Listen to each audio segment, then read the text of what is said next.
Dear girl, in this episode, I will talk about orthorexia, which is the third episode of our three-part series on eating disorders. Now, this is one disorder that you may or may not be familiar with. When we think of eating disorder, the first thing that pops into our minds is anorexia, bulimia.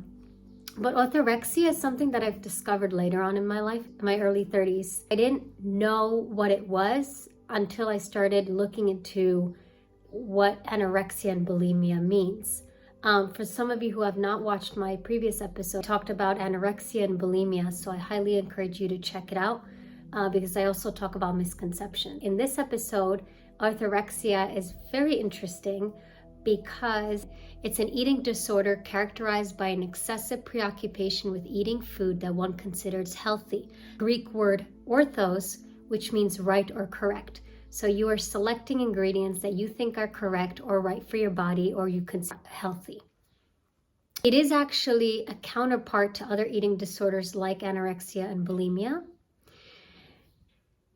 And unlike the two disorders that I have mentioned, orthorexia primarily focuses on the quality and purity of food rather than the quantity. So this is so interesting because as you can see on social media, a lot of girls are obsessed with healthy diets and healthy lifestyles. And I had no idea that my obsession and interest and passion for healthy ingredients and healthy foods and healthy meals is actually a disorder. I'm not self-diagnosed. Let me say that again. I'm being aware of my food choices and how I make decisions, what type of food I put in my body. So before I go into orthorexia, my experience with it, please stay to the end because I will read a short story from my time in London when I've experienced orthorexia, and it's when I was really aware of it. In high school, I had experiences with bulimia. In my 20s, it was anorexia, and now in my early 30s, it's orthorexia. And orthorexia is when I would go to the grocery store. I remember spending hours in the grocery stores reading labels, and I loved it. I got so excited. And to this day, one of my favorite social activities, I guess it's not that social because I am alone, but I end up talk to the store owners and talk about what's on the shelf. And it can be anything from gluten-free cookies to biodegradable plastic to or cleaning products without perfume. And I go as crazy as to talk about cosmetics. Do they apply animal cruelty measures? I used to be a lot more obsessed where I would look up every single ingredient of every product, and it would be like 20 ingredients, and I would look each and every one of them. And one was bad, I wouldn't buy it. The problem is that there will be, even in organic products or soy-based products, or vegan has a lot of sugar and soy, which isn't also good for your fertility, messes up with your estrogen levels. And what's interesting is that I would go obsessed about the ingredients and the certification labels. Is it gluten-free? Is it vegan? Is it animal cruelty-free? That it became disempowering. I was overwhelmed with all the choices of food. And it's very tricky because then you end up not eating or restricting calories, which you go back into anorexia. What became a hobby and a recreational activity soon turned into obsession. And then I would have a very difficult time what I ate because I would constantly think about ingredients and I would constantly think about what's healthy, what's not. And it becomes this OCD, obsessive compulsive disorder, where you end up being in total control and dominion over what you put in your body. Because let's be honest, we're not in a lot of control. We think we're in control, but sometimes we're not. We're being marketed to. There's a lot of things we do day to day that we're not always conscious of because we're just doing the runs in and out, right? Do the task, the to-do list, go on the hamster wheel. And we are controlled by the thoughts of an obsession, what is healthy. And then the minute something is not healthy, maybe that one unhealthy ingredient, we freak out and we can't eat it. But then you're always starving. And the worst part of orthorexia is when I started monitoring other people's food intake, and that was whether it's a family member or a relationship, I would stress out about other person's ingredients list. For example, if they had a burger, I needed to know if it was GMO certified, if the beef was grass fed, did the bun have any corn fructose starch in it? Was the tomato slice organic? And I'll actually read you a story towards the end of this video that describes my experience with my co-founder in London, and the meal that we shared, and how he just blew up on me when I was obsessing over his ingredients. And the thing is that when we go to a therapist or a doctor, they don't necessarily tell you you have orthorexia. They just tell you, okay, well, it's great that you're eating healthy. Checkbox. Or they may say, you eat good food. It's great that your nutrition is well balanced and you have healthy vials. It's great that you practice good nutrition.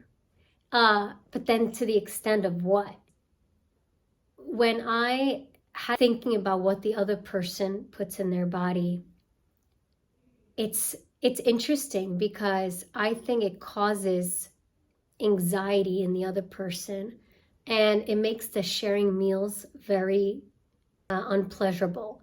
And I could see that whoever's eating with me, they're uncomfortable eating, and I could see it on their face, because maybe my face is uncomfortable where I'm just like looking at your food or looking at you. And I've seen even some people have like stomach aches because it's an energy, right? It's a frequency. And thoughts become things. Your facial expression, we register. It's not so much verbally what I would say. That came later. It was my nonverbal cues that signaled discomfort. And the other person would see it.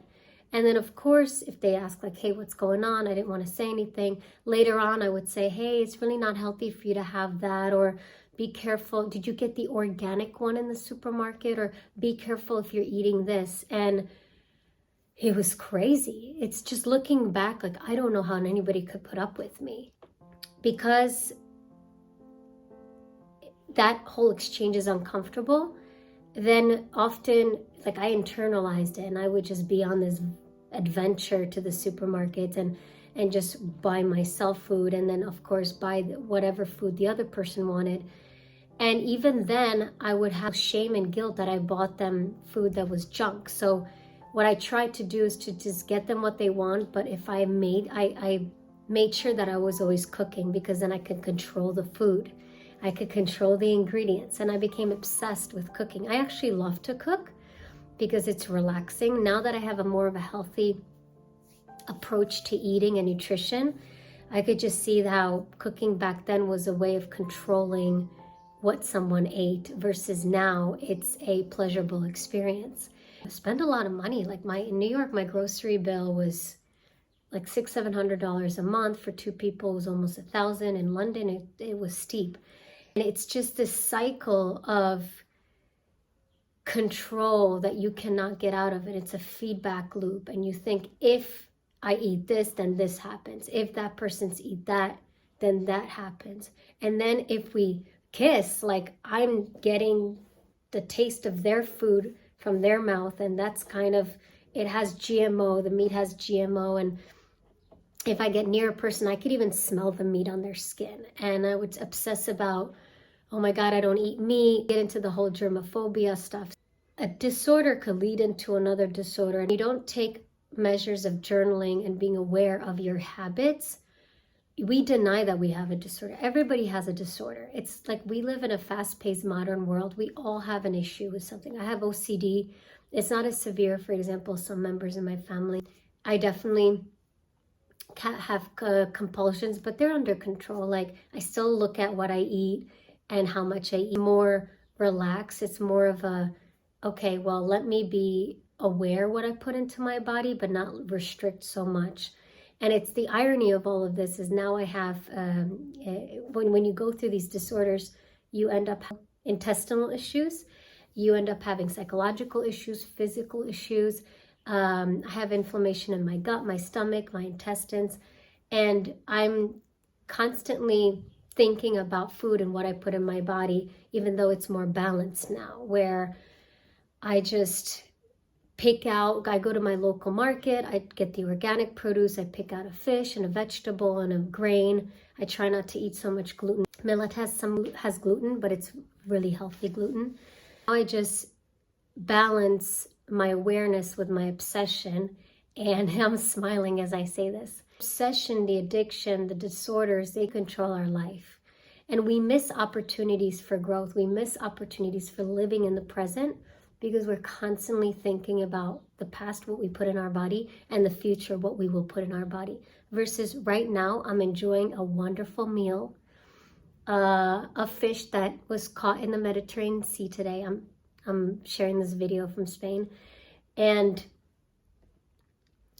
instead of thinking about the wonderful meal in front of us, that beautiful fish caught from the Mediterranean Sea where there's pollution or from the ocean, whatever, but let me just enjoy this fish, fresh fish that I got from the local fisherman or the supermarket, and add some vegetables to it, complex carbs like sweet potatoes.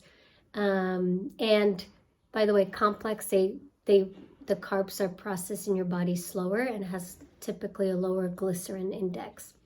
Being present with what you eat and how you eat and where you source your ingredients and even how you prepare the meal is freeing. And I'm just very grateful that I have even had that experience with orthorexia to look at how far I've come. And I think it's important for you to really keep a food journal. We talk about journals, like thoughts are things, and write down your goals, but keeping a journal just for food, like how is our relationship with food? And I'll actually read to you my short story called Orthorexia in London, as I promised that to you towards the end of this video, because I wanted to showcase that feeling of being locked in your thoughts and in your obsessions and the emotions of it all, and how it could really disturb the relationship you have with food, but the relationship you have with another human being. So here he goes. Orthorexia in London. In the bar's muted light, blood filled his plate. Luke pushed the tomatoes to the side and popped the cup off the ketchup bottle. You like ketchup? I love it, he confessed, lavishing his burger with a generous squeeze, the blood dripping from the meat, ketchup on his fingers. As he set the bottle down and savored a bite, my eyes skimmed the ingredients. Corn fructose, I murmured. You don't realize that's bad for you, do you? Luke gave me an eye roll, a silent testament to his impatience. I'm not joking. Corn fructose is linked to diabetes. Just then, my vegan burger made an appearance. I immediately deconstructed it, banishing the bun to the side. May I have your lettuce? Luke paused, mid-chewing. Want the pickle too? No thanks, it's got yellow 5, I explained, wary of dyes. He slapped the burger on the plate. Listen up. I eat what I want, when I want. I can't lecture you on your choices. I get that, I said, but did you know the meat could be GMO? And your point is, he challenged. Have you seen the meat label to confirm that? No, but the absence of a non-GMO label usually means GMO, and that's not good, I argued. We're in London, he reminded me, as if geography could shield us from such concerns. And in America, it's even worse. So you're good here. That's precisely why I'm not in America, I concluded, my voice sharp. I pushed the bun around my plate, glancing at his tomatoes. The thought of taking them crossed my mind, but I can't. Drenched in blood, nonetheless GMOs. So that whole experience in just a few minutes, describing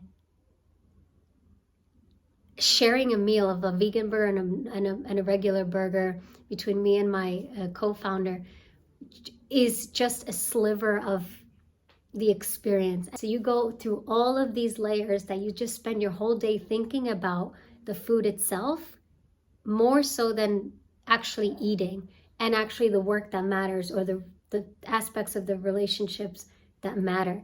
I hope that by describing my experience with orthorexia and sharing the story, that it would shed insights into your own journey. And remember that, like anorexia and bulimia, orthorexia is a cycle.